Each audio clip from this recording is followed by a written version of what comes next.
और मुंबई की तस्वीर आपको दिखाते हैं। मुंबई में समंदर की उफनती लहरों में हिचकोले खा रही जिंदगियों को बचाने के लिए रेस्क्यू ऑपरेशन यहां पर चलाया गया। दरअसल मुंबई में गेटवे ऑफ इंडिया से एलिफेंटा केव्स अक्सर लोग जाते हैं। यहीं जाते हुए एक हादसा हुआ। यहां पर जाते हुए एक स्पीड बोट यात्रियों से भरी दूसरी बोट से टकरा गई। इस हादसे में 115 लोगों को समंदर से बचा लिया गया, जबकि 13 लोगों की जान भी चली गई। और देखिए, उफनती लहरों के बीच रेस्क्यू करने सबसे बड़ी चुनौती माना जाता है, लेकिन रेस्क्यू में जुटे जवानों ने अपनी जान की परवाह न करते हुए लोगों को सुरक्षित बचाया और उन्हें गेटवे ऑफ इंडिया तक पहुंचाया गया।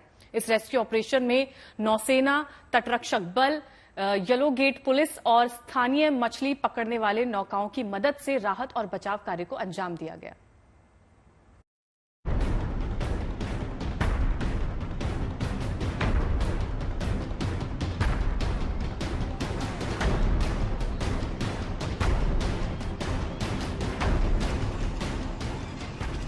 मुंबई में हुए नाव हादसे के बाद कुछ इस अंदाज में समंदर की उफनती लहरों पर राहत और बचाव अभियान चलाया गया। मदद के लिए पहुंच रहे जवानों ने बिना वक्त गवाए डूब रहे लोगों तक लाइफ जैकेट पहुंचाए, फिर उन्हें एक एक कर ऊपर खींचने का काम किया गया।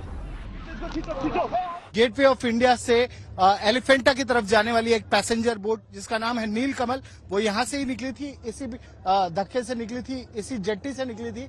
एलिफेंटा आइलैंड पर सैलानियों को ले जा रही थी, तब एक हादसा होता है। तब एक स्पीड बोट, अब ये स्पीड बोट किस एजेंसी की थी उस बारे में अभी तक कोई क्लैरिटी नहीं है, पर कहा जा रहा है कि किसी सरकारी एजेंसी की वो स्पीड बोट थी।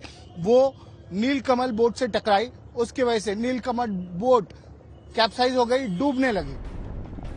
समंदर की उफनती लहरों के बीच रेस्क्यू ऑपरेशन चलाना कोई आसान काम नहीं होता। पल पल लहरें आधी डूब चुकी इस नाव को लीलने के लिए तैयार नजर आई, और इस डूबती नाव के सहारे ही समंदर में फंसे ये लोग टिके हुए थे।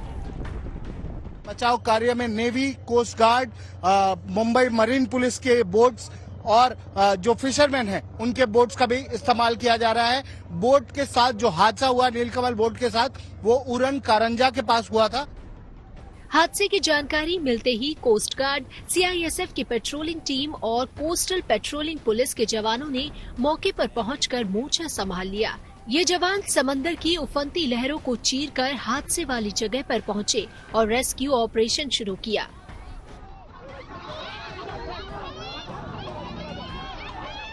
इस रेस्क्यू ऑपरेशन के दूर से बनाए गए कुछ वीडियो भी सामने आए हैं, जिनमें हादसे के बाद बड़े बड़े जहाज और कुछ बोट उस डूबती नाव के इर्द गिर्द मंडराते दिखे। ऐसे में सबसे पहले छोटी छोटी बोट के जरिए डूब रहे लोगों तक पहुंचने का काम किया गया। समंदर की उफनती लहरों में हिचकोले खा रही जिंदगियों को बचाना एक बड़ी चुनौती थी, लेकिन रेस्क्यू में जुटे जवानों ने अपनी जान की परवाह किए बिना लोगों को नजदीक ही खड़े दूसरे जहाजों पर पहुंचाया।